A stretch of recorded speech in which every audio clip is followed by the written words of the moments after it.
Presently out with my grandmother driving, and we ended up coming upon this church you probably just caught a glimpse of. It's Cloud Creek Baptist Church.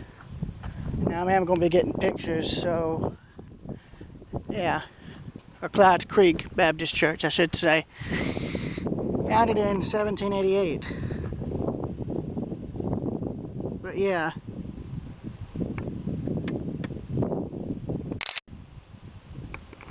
Here's the plaque. And here's the church, which was built in 1909. It's a real pretty structure too. And you can talk about it being rural enough. These are the only two roads leading to it.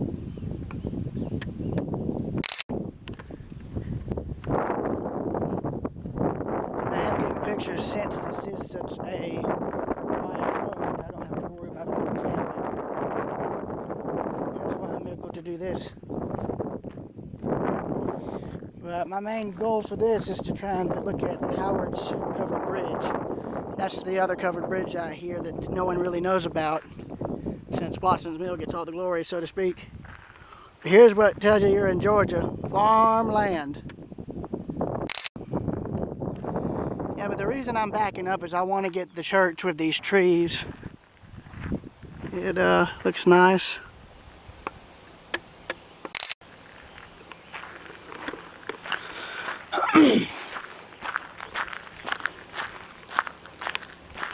But yeah, I've been busy re-uploading a lot of my older footage from 2016 forward, stuff that I originally posted in multiple parts. That's what that little channel update was about.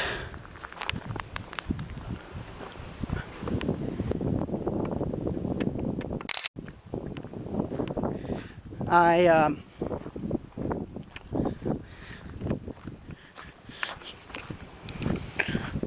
went and combined the footage together, fixed a lot of the color errors, and from there. But anyways, I'm going to end the recording in a bit, so you guys will see me again at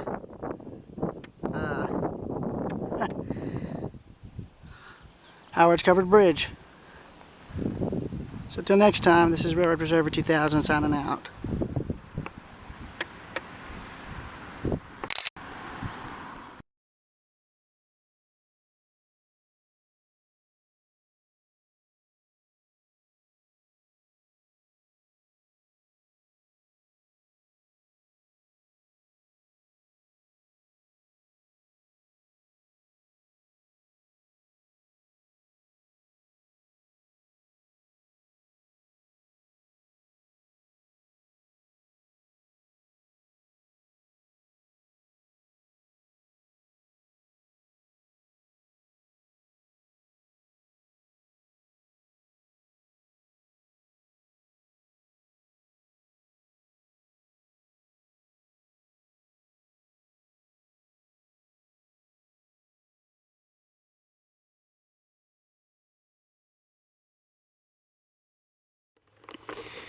Alright, as I mentioned before, welcome to Howard's Covered Bridge. Built in 1904 and 1905 to replace an earlier structure. Well, you can read the plaque. Anyways, here's the bridge. Now, when I first visited this place with my mom's mother, it's been a while, and for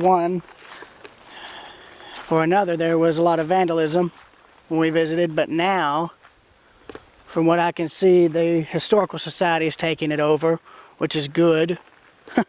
So it seems like they demoed the original approach that was here, so that's good. You can't try to drive on it. Yeah, so they tore out the original approach here to stop people from driving on it, because I remember when I was here before, the original approach road was still here, but they tore that down. Oh, I can go down to the creek. I might do that in a minute, but they've pretty much gone and made this to where you can't drive on it anymore, and really you can't, since the road this once led to is now owned by a private individual. But you can see what I mean by vandalism, people going and spray painting in it and whatnot.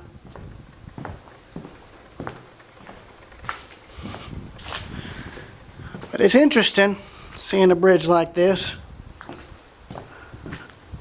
Though I don't know how much of the wood's original. It's probably like Constitution, where you may only have like 2 or 3% of the original bridge left. But the bridge that was built after this one, the one that bypasses this thing, is on the road we went on to get here. Now here's what the original approach used to be. It was just something like this, and they just tore it out to prevent people from driving on this. And for good reason, as I said, private property as evident by the fence. Besides, I'm sure this wood is too rotted to hold up a car anyway. But here's the original road, right here. And well, as you can see again, no passage into the road.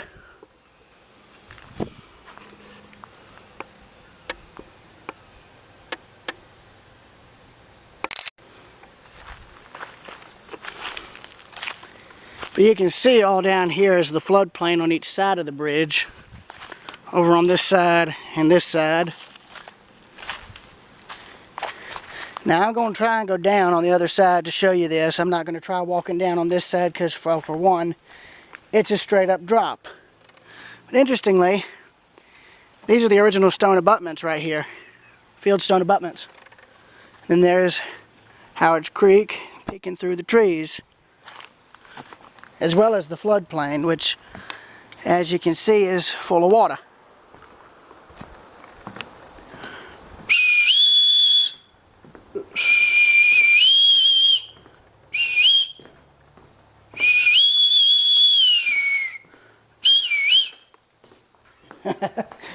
Sorry, I couldn't resist doing that. But technically, what they did here was smart, making it so you can't drive across the bridge anymore. That actually preserves the wood and makes it last longer. Though I can see this is a quote-unquote hangout spot, judging by the pizza box. I'm sure people get quite busy here at certain times during the night, but I'm not going to go further with that. Anyways, moving on. I do like that they built this, though. It's nice. And it actually gives you a chance to really see the original abutments for this thing. Right there, that's original. Original stonework. So that is interesting. Left my lights on. I'm going to have to fix that. Yeah. So the original bridge is just over there through the trees. I'm sure if I go down here, you'll see it. Oh yeah, well, I can see how they got down now. They just dug their own way down to tear out the old approach. And of course, this must have been done a while ago because the excavator's access point has started to wash. But it does, however, offer a good view to do this. And that's photograph the whole bridge, or most of the whole bridge, I should say.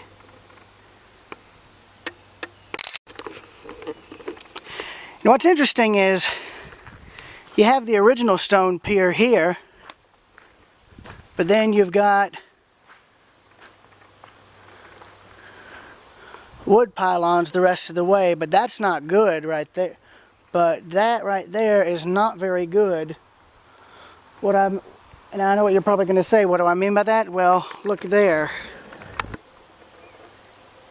The rain we've had recently is making that erode. If they don't do something and fix that, that pillar is going to wash out and it's going to start to make the bridge sag in the center. It may even make it collapse. Maybe not right away, but if nothing's done soon, that will happen. So I hope they see this and take notice of this and try to fix it, if possible. Oh, I think I just scared a frog off. Sorry, buddy. Nothing personal.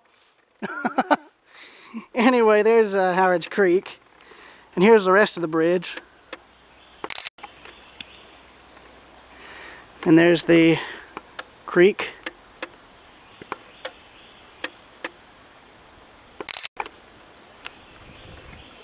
And you can see where the stone goes all the way down into the water. I don't know how far down it goes, but it probably goes and goes and goes and goes. You can see, yeah, you can see this is a hangout spot. Doesn't have people dumping stuff down here.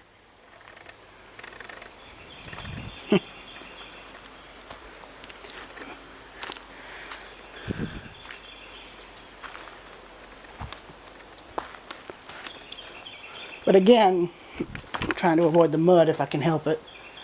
Here's the original stone abutment, and then where the original approach footing was. Of course, as you can see, they went and tore that out, obviously, but there's nothing you can really do about that.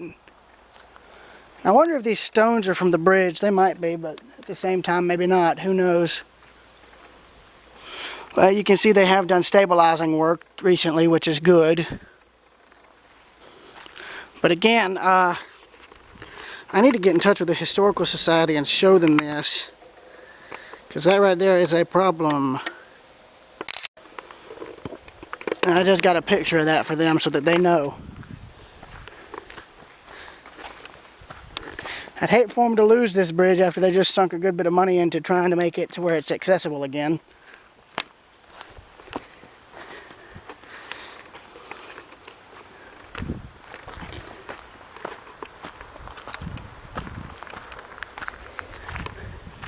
Anyways, I'm probably going to end it here, so I will see y'all later.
Anyway, now we're leaving Howard's covered bridge behind. We are now in Smithsonian, Georgia.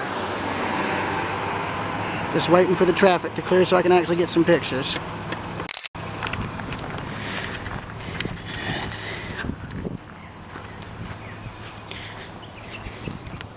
Yeah, there's a lot of old buildings out here I want to try and photograph, though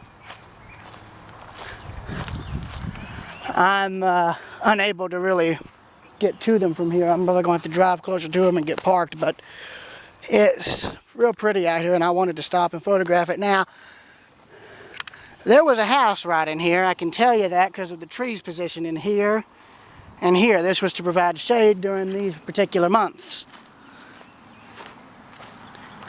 But any evidence of the house is gone, save for this, an old chimney pile. It's probably a decent sized house too. Got one there, so it was probably a fairly big house with two chimneys. But if it looks like if it was torn down, it was torn down recently, which is a shame. But, you know, you can't save them all. Anyways, here's why I wanted to come out here. Look at all this. Here's looking to the left.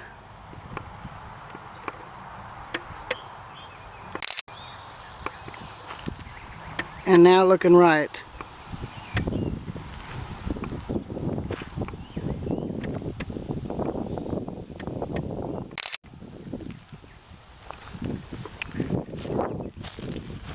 Anyways, I'm probably going to stop the recording so I can drive to the buildings that I want to photograph, which are down this way. and I'll get back when if we find a place to park. If not, then you'll see me in Comer.